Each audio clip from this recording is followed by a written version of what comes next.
नमस्कार। SBT news में आपका स्वागत है। पेश है 21 मार्च गुरुवार सुबह 11:15 बजे राजस्थान की बड़ी खबरें। लोकसभा चुनाव में कांग्रेस इस बार ज्यादातर सीटों पर नए चेहरों को टिकट देने जा रही है।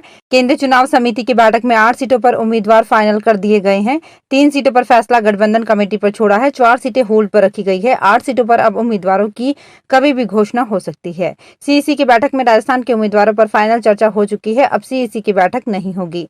कांग्रेस सूत्रों के मुताबिक सीईसी की बैठक में 8 सीटों पर टिकट फाइनल हो चुके हैं। इन पर कभी भी घोषणा हो सकती है। जयपुर शहर से सुनील शर्मा, श्रीगंगानगर हनुमानगढ़ से कुलदीप इंदौरा, दौसा से मुरारी लाल मीणा, झालावाड़ बारा से उर्मिला जैन भाया, बाड़मेर जैसलमेर से उम्मीदराम बेनीवाल, पाली से संगीता बेनीवाल, करौली धौलपुर से भजन लाल जाटव और कोटा से प्रहलाद गुंजल के टिकट तय हो चुके हैं। इन 7 सीटों पर टिकट होल्ड है। गठबंधन वाली 3 सीटों नागौर, सीकर, बांसवाड़ा के अलावा जयपुर ग्रामीण, अजमेर, भीलवाड़ा, राजसमंद के टिकट फाइनल होल्ड किए गए हैं। श्रीगंगानगर हनुमानगढ़ सीट पर पंजाब के पूर्व सीएम चरणजीत सिंह चन्नी और जयपुर के दलित नेता और गुजरात के बडगाम से विधायक जिग्नेश मेवानी को टिकट देने से मना कर दिया गया है। सीईसी ने दोनों नेताओं को राजस्थान से टिकट देने का आइडिया खारिज कर दिया है। इन दोनों सीटों पर स्थानीय नेताओं के विरोध के फीडबैक के बाद चन्नी और मेवानी पर विचार बदल दिया। प्रधानमंत्री नरेंद्र मोदी की गुरुवार को शुरू हो रही भूटान यात्रा खराब मौसम के कारण स्थगित कर दी गई। विदेश मंत्रालय ने बुधवार को यहां बताया कि भूटान के पारो हवाई अड्डे पर मौसम की लगातार खराब स्थिति के कारण 21 और 22 मार्च को प्रधानमंत्री की भूटान की राजकीय यात्रा को स्थगित करने का पारस्परिक निर्णय लिया गया है। राजस्थान के मुख्यमंत्री भजनलाल शर्मा अपनी सादगी के लिए अलग ही पहचान बनाए हुए हैं। वे कहीं भी जाते हैं तो थड़ी पर बैठकर चाय पीने और रेहड़ी से सामान खरीदकर खाने की तस्वीरें काफी सामने आती हैं। दरअसल झुंझुनू में क्लस्टर बैठक और कोर कमेटी की बैठक में शामिल होने के बाद मुख्यमंत्री झुंझुनू हवाई पट्टी के लिए जा रहे थे तो उन्होंने अचानक रेलवे स्टेशन के पास एक फलों की रेहड़ी देखकर अपने काफिले को रुकवा लिया। उन्होंने खुद गाड़ी से उतरकर रेहड़ी वाले से केले और अंगूर खरीदे और यूपीआई यानी कि केले और अंगूर के 180 रुपए का डिजिटल भुगतान किया। इसके बाद इसी रेहड़ी के पास गन्ने का जूस निकाला जा रहा था। मुख्यमंत्री भजनलाल शर्मा गन्ने के जूस वाले के पास भी पहुंचे और उन्होंने अपने साथ साथ भाजपा प्रदेश अध्यक्ष सीपी जोशी और प्रदेश सह प्रभारी विजय राहटकर के अलावा अपने सभी स्टाफ के लिए गन्ने का जूस निकलवाया और खुद भी पिया और सभी को पिलाया। रेहड़ी और गन्ने के जूस वाले अपने बीच मुख्यमंत्री को पाकर काफी खुश नजर आए। वहीं सीएम ने पत्रकारों से बातचीत करते हुए ज्यादा कुछ तो नहीं कहा, पर इतना जरूर कहा कि निकलते हैं तो कहीं ना कहीं कुछ तो कुछ लेना ही पड़ेगा भाई। इस मौके पर भाजपा प्रदेश उपाध्यक्ष मुकेश दाधीच और जिलाध्यक्ष बनवारी लाल सैनी भी मौजूद रहे। राजस्थान प्रारंभिक शिक्षा विभाग ने बुधवार को राजस्थान के सरकारी स्कूलों में 1ली से 8वीं तक के स्टूडेंट्स के बैंक खातों में 200 रुपए ट्रांसफर करने के आदेश जारी कर दिए हैं। 1 अरब 18 करोड़ 53 लाख रुपए स्टूडेंट्स को वर्तमान सेशन की यूनिफॉर्म सिलाई के लिए दिए जा रहे हैं, जो सीधे स्टूडेंट के बैंक खाते में जमा होंगे। शिक्षा विभाग ने स्टूडेंट्स को यूनिफॉर्म के लिए सेशन की शुरुआत में ही कपड़ा दे दिया था। ये कपड़ा स्कूल से वितरित किया गया। अब सिलाई के लिए रुपए देने का वादा किया था। ये राशि राज्य के 5,59,26,620 स्टूडेंट्स को दी जाएगी। मौसम विभाग के वैज्ञानिकों का कहना है कि मध्य भारत के हिस्से के अलावा उत्तर भारत के कुछ हिस्सों में भी अगले 24 घंटे में मौसम बदल सकता है। अनुमान के मुताबिक पंजाब, हरियाणा और चंडीगढ़ समेत हिमाचल के कुछ हिस्सों में तेज हवाएं चल सकती है। अगले 24 घंटे के भीतर उत्तर भारत के कुछ राज्यों में तेजी से मौसम बदलने वाला है। मौसम विभाग के मुताबिक पंजाब, हरियाणा, चंडीगढ़ और हिमाचल प्रदेश में 30 किलोमीटर प्रति घंटे की रफ्तार से न सिर्फ तेज हवाएं चलेंगी, बल्कि जम्मू कश्मीर, लद्दाख और हिमाचल प्रदेश समेत उत्तराखंड के कुछ हिस्सों में बारिश के साथ ओले भी पड़ सकते हैं। इसके अलावा शनिवार से एक बार फिर से पश्चिमी हिमालय क्षेत्र में पश्चिमी विक्षोभ गति पकड़ेगा, जिससे इस इलाके में तेज बारिश के साथ आंधी तूफान की संभावनाएं बढ़ रही हैं। अभिनेत्री प्रियंका चोपड़ा बुधवार को पति निक जोनस और बेटी मालती मैरी के साथ रामलला के दर्शन करने पहुंची। 15 मिनट तक मंदिर परिसर में रहीं। इस दौरान उन्होंने कहा कि ये मेरे जीवन का सौभाग्य है कि रामलला के दर्शन हुए। प्रियंका पीले रंग की साड़ी में नजर आई, जबकि निक सफेद रंग के कुर्ते पैजामे में दिखे। बुधवार दोपहर 1:30 बजे प्रियंका अयोध्या एयरपोर्ट पर पहुंची। यहाँ उनका स्वागत किया गया। एयरपोर्ट से सीधे कार से राम मंदिर पहुंची।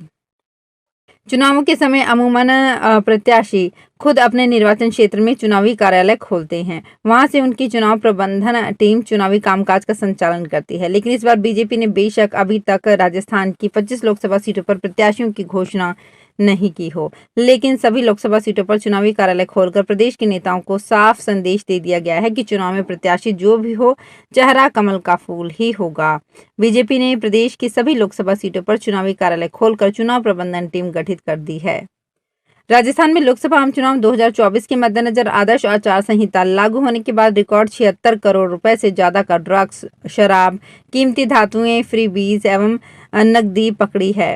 राज्य के मुख्य निर्वाचन अधिकारी प्रवीण गुप्ता ने बताया कि गत 1 मार्च से अब तक एजेंसियों ने 174 करोड़ रुपए की कीमत से ज्यादा के ड्रग्स, शराब, सोना, फ्री बीज एवं नकदी पकड़ी जा चुकी है।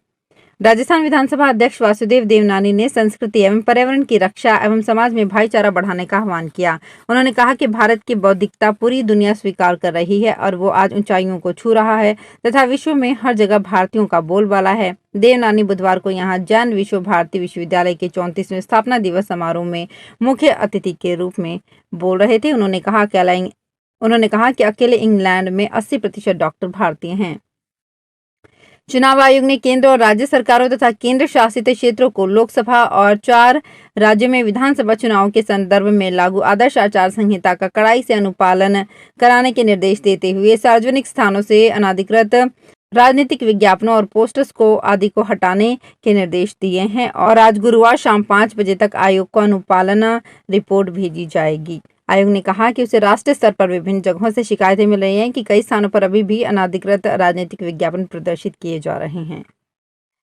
सीआईआई राजस्थान के अध्यक्ष अरुण मिश्रा के नेतृत्व में एक सीआईआई प्रतिनिधिमंडल ने सचिवालय जयपुर में राजस्थान सरकार के मुख्य सचिव सुधांशु पंत से मुलाकात की। ये एक शिष्टाचार मुलाकात थी जिसमें राज्य के औद्योगिक विकास, बिजली, लैंड, रिप्स, renewable energy, ease of doing business आदि से संबंधित बिंदुओं पर चर्चा की गई। राजस्थान में नागौर की खारे पानी की सांभर झील के अस्तित्व पर संकट मंडराने लगा है। यहाँ भूगर्भ से अवैध तरीके से पानी निकालने के लिए इन दिनों झील को बेखौफ छलनी किया जा रहा है। इसी का परिणाम है कि झील का स्तर लगातार गिरता जा रहा है। झील के पानी का दोहन करने के लिए रात भर ड्रिलिंग मशीनें चल रही है। नलकूप लगाकर नमक बनाने के लिए झील के नीचे से जमीन से दोहन कर पानी खारड़ों में ले जाया जा रहा है, जबकि प्रदेश के इस खारे पानी की झील में ड्रिलिंग मशीन से नलकूप नहीं लगाया जा सकता। डीडवाना, कुचामन, अजमेर और जयपुर जिले की सीमा से घिरे सांभर झील में चुनावी माहौल के बीच अवैध नलकूप लगाने के लिए चली ड्रिलिंग मशीनों से झील संरक्षण के सारे दावे खोखले नजर आ रहे हैं। राजस्थान हाईकोर्ट ने उच्च शिक्षा विभाग के प्रमुख शासन सचिव का वेतन जारी करने पर रोक लगा दी है। जस्टिस गणेश राम मीणा की अदालत ने संजय यादव और अन्य की याचिका पर सुनवाई करते हुए ये आदेश दिया। साथ ही कोर्ट ने प्रमुख सचिव को 4 अप्रैल को व्यक्तिगत या वीसी के जरिए हाईकोर्ट में पेश होने के लिए भी कहा है। कोर्ट ने भिवाड़ी के सरकारी कॉलेज के टीचिंग स्टाफ को वेतन नहीं देने और इस मामले में कोर्ट में जवाब प्रस्तुत नहीं करने को लेकर नाराजगी भी जताई है। कोर्ट ने कहा कि इन कर्मचारियों के प्रति सरकार का ये रवैया स्वीकार्य नहीं है। जालौर नगर परिषद का बिजली का बिल बकाया होने पर बुधवार को जालौर डिस्कॉम ने 12 हाई मास्ट में से 3 के बिजली कनेक्शन काट दिए। सुबह करीब 9 बजे कनेक्शन काटे गए। हालांकि इसके बाद परिषद आयुक्त के निर्देश पर दोपहर 12 बजे से करीब 48 लाख रुपए बिल की एवज में जमा कराए गए।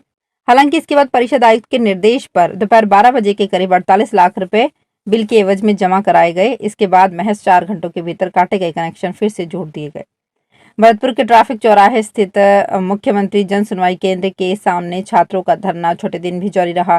बुधवार को छात्रों ने बाजार में घूमकर भीख मांगी। उन्होंने कहा कि अब ये भीख वो महाराजा सूरजमल ब्रिज विश्वविद्यालय के कुलपति तक पहुंचाएंगे। छात्रों का कहना है कि महाराजा सूरजमल ब्रिज विश्वविद्यालय के कुलपति के खिलाफ हमारा धरना लगातार जारी है। 2 दिन से भूख हड़ताल पर बैठे हैं, लेकिन प्रशासन कोई सुनवाई नहीं कर रहा है।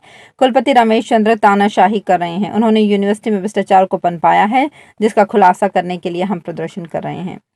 तो फिलहाल इस बुलेटिन में इतना ही। फिर हाजिर होंगे कुछ और बड़ी खबरों के साथ। अगर आप भी अपने आसपास की छोटी बड़ी और महत्वपूर्ण खबरों से अपडेट रहना चाहते हैं तो सब्सक्राइब कीजिए हमारे चैनल एसपीटी न्यूज को और प्रेस कीजिए बेल आइकन पर।